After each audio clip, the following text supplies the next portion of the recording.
missiles pounded the Ukrainian capital on Friday as Russian forces pressed their advance, and Ukrainian President Volodymyr Zelenskiy pleaded with the international community to do more. Air raid sirens wailed over Kyiv amid unconfirmed reports that a Russian plane had been shot down and crashed into a building a day after Russian President Vladimir Putin launched an invasion that has shocked the world. A senior Ukrainian official said Russian forces would enter areas just outside the capital, Kyiv, later on Friday, and that Ukrainian troops were defending positions on 4 fronts despite being outnumbered. An estimated 100,000 people fled as explosions and gunfire rocked major cities. Dozens have been reported killed. Russian troops seized the Chernobyl former nuclear power plant north of Kyiv as they advanced on the city from Belarus. US and Ukrainian officials say Russia aims to capture Kyiv and topple the government, which Putin regards as a puppet of the United States. Zelensky said he understood Russian troops were coming for him but vowed to stay in Kyiv. "The enemy has marked me down as the #1 target," Zelensky said in a video message. "My family is the #2 target. They want to destroy Ukraine politically by destroying the head of state." Russia launched its invasion by land, air and sea on Thursday following a declaration of war by Putin. In the biggest attack on a European state since World War II, Putin says Russia is carrying out a special military operation to stop the Ukrainian government from committing genocide against its own people, an accusation the West calls baseless.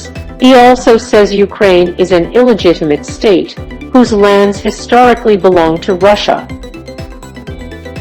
Ukrainian forces downed an enemy aircraft over Kyiv early on Friday, which then crashed into a residential building and set it ablaze, said Anton Herashchenko, an advisor to the Interior Minister. It was unclear whether the aircraft was manned, or whether it could be a missile.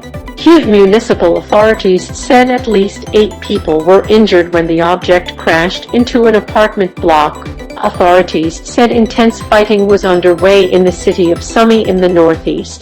A border post in the southeastern Zaporizhzhia region had been hit by missiles, causing deaths and injuries among border guards, and air raid sirens sounded over the city of Lviv in the west of the country.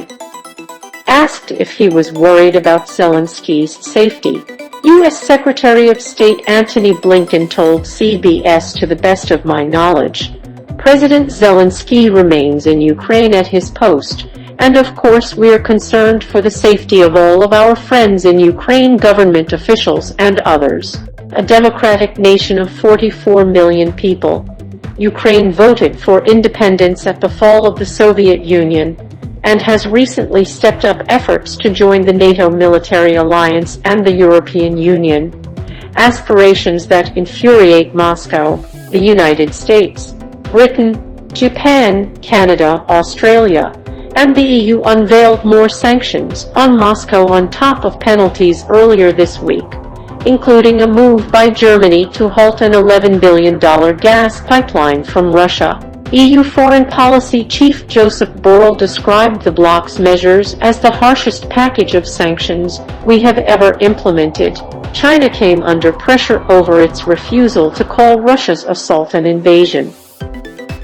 U.S. President Joe Biden, speaking to reporters at the White House, said any nation that countenances Russia's naked aggression against Ukraine will be stained by association.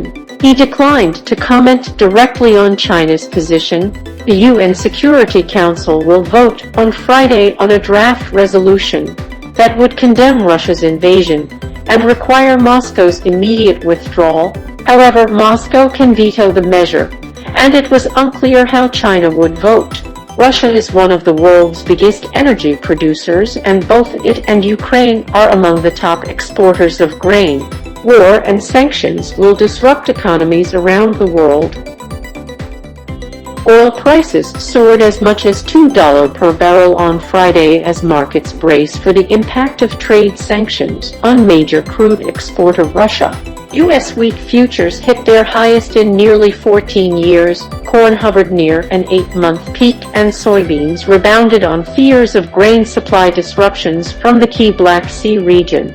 Airlines were also facing disruptions, with Japan Airlines canceling its Thursday evening flight to Moscow and Britain closing its airspace to Russian carriers.